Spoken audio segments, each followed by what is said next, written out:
భక్తి భాస్కర ప్రేక్షకులకు నమస్కారం. మహాభాగవతంలోని ప్రహ్లాదుని యొక్క గుణగణాలకు సంబంధించిన విశేషాలు తెలుసుకుంటూ వస్తూ ఉన్నాం. హిరణ్యకశిపుని కుమారుడైనటువంటి ప్రహ్లాదుడు నిరంతర శ్రీహరి నామ స్మరణతో ఉన్న స్థితి గ్రహించినటువంటి తండ్రి గురువులైన చండామార్కులను చదువు చెప్పమని చెప్తాడు. చదువుకొని వచ్చిన తర్వాత అడిగితే ఈ శరీరం ధరించిన సర్వ ప్రాణులకు కూడా ఆధారం ఆ విష్ణుమూర్తే అని, సర్వమున్నతని ఎందే ఉన్నది అని, ఈ సృష్టికి మూలకారకుడు అయినటువంటి ఆ విష్ణుమూర్తి, ఆ నారాయణమూర్తియే అన్నిటికీ మూలమని చెబుతాడు. చూడండి, ఇవి విన్నటువంటి పల్లెల్లో విన్నటువంటి వాళ్ళు తమ పిల్లలకు చెబుతూ ఉంటారు. ఈ పద్యం ఎక్కడిదో ఇలాంటి భాగవత శక్తి కలిగి నేర్చుకున్నటువంటి వాళ్ళు చెప్పి ఉంటారు. రామరామయన్న రారాదు పాపంబు, రామరామయన్న రాదు భయము, రామరామయన్న రారాదు మృత్యువు, రామనామము అమృత రాశియగును. ఎంత బాగుందండి. కాబట్టి రామరామ అనుకో అంటే కష్టం కలిగినప్పుడు రామరామ అనుకోవడం వల్ల ఏమవుతుంది అంటే ఒక స్థాయికి వస్తాడు. శాంతియుతమైనటువంటి మనస్సు ఏర్పడుతుంది. మనస్సుకు శాంతి ఉంటే అనుకున్న పని విజయం సాధించడానికి అవకాశం ఉంటుంది. అందుకొరకని చెప్పేసి ఇలాంటి భాగవత విషయాలు విన్న పెద్దలు ఇలాంటి పద్యాలు వాళ్ళే కట్టుకున్నారు. ఎవరు చెప్పారో తెలియదు. లోకంలో బహుళ ప్రచారంలో ఉన్నటువంటి చిన్న పద్యం అది, ఆటవల్లి పద్యం. కాబట్టి ఇక్కడ కొడుకుని అడిగితే ఎల్ల శరీరదారులకు ఆధారభూతమైనటువంటి ఆ శ్రీమన్నారాయణమూర్తి ఆధారము అని అంటే, ఇదెక్కడ నేర్చుకున్నావు నాయన నీవు? నేను గురువుల దగ్గరికి చదువుమని పంపితి, చదివించెద ఆర్యులొద్ద చదువుము తండ్రి, చదివిన సదసద్వివేక చతురత కలుగునని పంపించాను కదా, మరి ఈ చదువు ఎక్కడి నుంచి నేర్చుకున్నావు? నువ్వు నేర్చుకోవాల్సింది ఏమిటిది అని అంటున్నాడు. చూడండి, ఏం నేర్చుకోవాలి అంటే తాను ఏమనుకుంటున్నాడో కొడుకు అది నేర్చుకోవాలి అని. ఇది ఇవాళ మనస్తత్వవేత్తలు ఒప్పుకోరండి. పిల్లల మనస్సులో ఏదుందో అది నేర్పించండి అంటారు. అది నేర్పినప్పుడు మాత్రమే వాళ్ళు అనుకున్నటువంటి విధంగా తాము విజయాన్ని సాధిస్తారు అని. ఏం నేర్చుకోమని చెప్తున్నాడంటే ఇక్కడ ఈ తండ్రి సురలందోలుటయో, సురాధిపతులను సృక్కించుటో, సిద్ధులను పరివేధించుటయో, ముని ప్రవరులను బాధించుటో, యక్షకిన్నర గంధర్వ విహంగ నాగపతులను నాశంబునొందించుటో, హరియంచున్ గిరియంచు నేలచెడ మోహాంధుండవై పుత్రకా. ఇది కోపంతో అంటున్నటువంటిదండి. ఇది ఏంటి ఇట్లాగా హరియంచున్ గిరియంచు అని? ఈ హరియంచున్ గిరియంచు అంటే కోపంతో అన్నప్పుడు తనకు హరి మీద ఉన్నటువంటి వ్యతిరేక భావాన్ని చెప్పడానికి హరి గిరి, హర్యగిర్య అన్నట్టు. ఇప్పుడు తల్లి పాపను ఇంటి ముందు ఉన్నటువంటి వంకాయలు తీసుకురా పొమ్మం అని చెప్తుంది అనుకోండి. ఆ పాప అటు ఇటు ఉంటే అది ఏమన్నావు అని మాటికి అడుగుతూ ఉంటే ఆ తల్లి కూడా వంకాయలు చెప్పినా కదా ఇప్పుడే అని అంటుంది. అంటే వంకాయలు సరే కానీ గింకాయలు ఏంటిది అంటే కోపం వచ్చినటువంటి సందర్భంగా ఈ గీకారం రావడం ఉంటుంది. బాలవ్యాకరణంలో చిన్నేశ్వరి గారు ఇదే విధంగా గిగ్గీలు ఎక్కడొస్తాయంటే నిందార్థంబున గిగ్గీలగు అన్నాడండి. అది ఇచ్చి ఉదాహరణలు ఏం చేశాడంటే రావణుడు గీవనుడు, కుంభకర్ణుడు గింభకర్ణుడు అని ఉదాహరణ ఇచ్చాడండి. కాబట్టి ఇక్కడ ఒకసారి ఆలోచించండి. హరి ఎంచును గిరి ఎంచు, నీవు ఈ విధంగా ఎందుకు మోహాంధుండవై ఉన్నావు పుత్రక అనే కోపంతో అంటాడు ఇక్కడ. అయితే ఏం చేయాలి? ప్రహ్లాదుడు ఏం నేర్చుకోవాలని తండ్రి ఆశిస్తున్నాడు? సురలను తోలుటయో, దేవతలను పారగొట్టాలి, దేవతలు పారిపోయేట్టుగా చేయాలి. అంతేకాదు సురాధిపతులను సృక్కించుటో, దేవేంద్రుడు మొదలైనటువంటి వారిని ఓడించాలి. సిద్ధులను పరివేదించుటయో, సిద్ధ సాధ్య గంధర్వ యక్ష కిన్నర గరుడ వీళ్ళందరూ కూడా ఒక్కొక్కరు ఒక్కొక్క వర్గం అండి దేవతలలో. కాబట్టి సిద్ధ సాధ్య గంధర్వ కిన్నర కింపురుష అని అంటాను చూడండి. వీళ్ళందరినీ కూడా ఒక్కొక్కరిని ఏ విధంగా వేధించాలి అని చెప్తున్నాడు ఈ హిరణ్యకశిపుడు. అంతేకాదు ముని ప్రవరులను బాధించుటో, మునులు వాళ్ళు యజ్ఞం చేస్తూ ఉంటారు, స్వాహ అంటూ మంత్ర జపాలు చేస్తూ హోమద్రవ్యాలు వేస్తూ ఉంటారు, వాళ్ళను బాధించాలి. సురలను మునిప్రవరులను సుక్కించుటో, యక్ష కిన్నర గంధర్వ విహంగ నాగపతులను నాశంబునొందించుటో. ఎన్ని విషయాలు అన్నాడు చూడండి ఒకేసారి. యక్షులు, కిన్నరులను, గంధర్వులను, నాగులను వీళ్ళందరినీ కూడా నాశనం చేయాలి. ఎందుకొరకు అంటే వీళ్ళందరూ కూడా శ్రీమన్నారాయణుని భక్తులు కాబట్టి. రాక్షస జాతి ఏం కోరుకుంటుంది అని అంటే ఈ ఎవరైతే శ్రీమన్నారాయణునికి అనుకూలంగా ఉంటారో వాళ్ళందరినీ కూడా నాశనం చేయాలని కోరుకుంటుంది. అందుకే చెప్తూ ఉంటారు, బ్రహ్మగారు ఒకసారి భోజనానికి పిలిచారంట దేవతలను, మానవులను, రాక్షసులను. దేవతలు అని అంటే ఇప్పుడు మనం చూస్తున్నటువంటి ఈ పృథ్వీ తేజ వాయువు ఆకాశాలు ఇవన్నీ దేవతలండి. కాబట్టి అవి పెడతాయి కానీ తాము తినవు.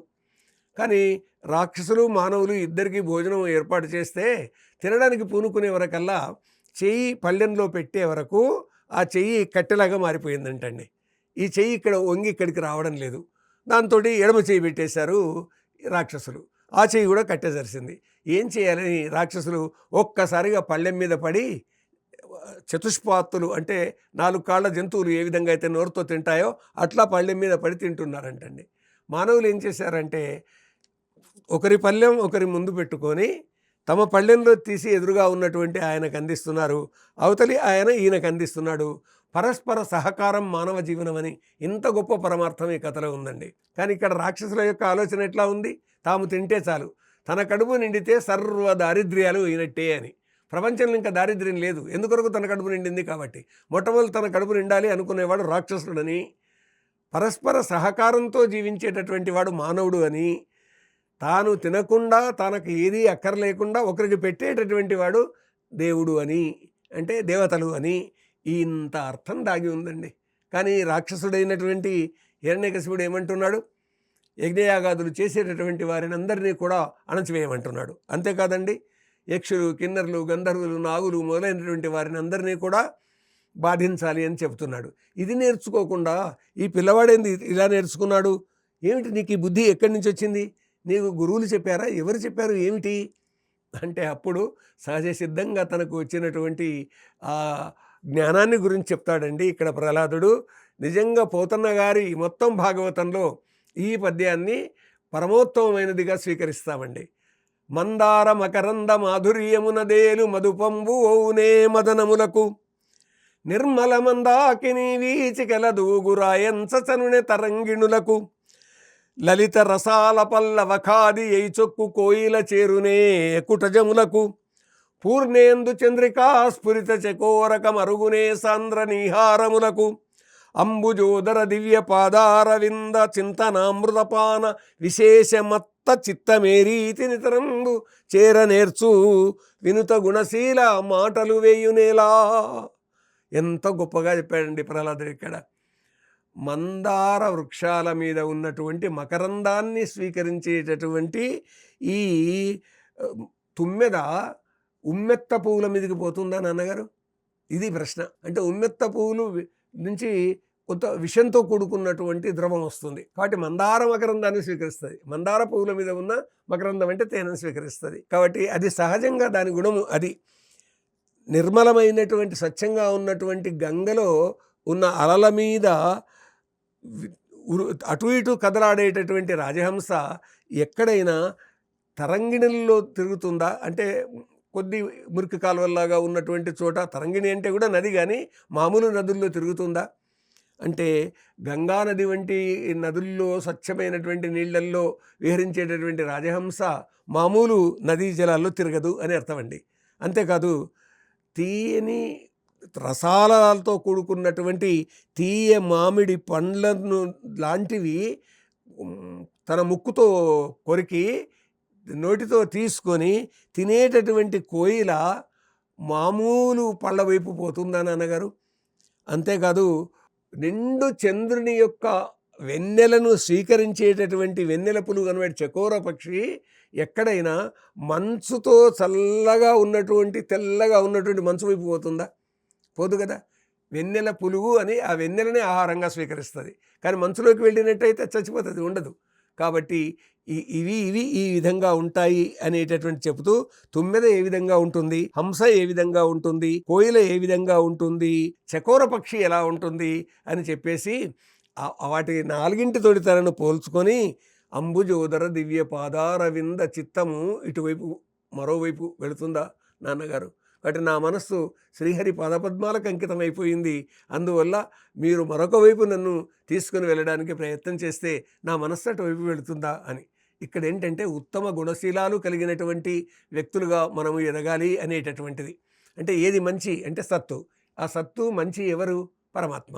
ఆ పరమాత్మ విష్ణుమూర్తి. మనకు తెలుసు కదండి, అందరికీ తెలుసు కదా విష్ణువు ఎందుకు అవతారాలు ఎత్తుతాడు అని. అంటే శిష్టజనులను రక్షసేయగా, దుష్టజనులను దృంచివేయగా, ధర్మమెప్పుడు నిలుపుటకునై యుగ యుగంబుల అవతరిస్తా అంటాడండి గీతాచార్యుడు.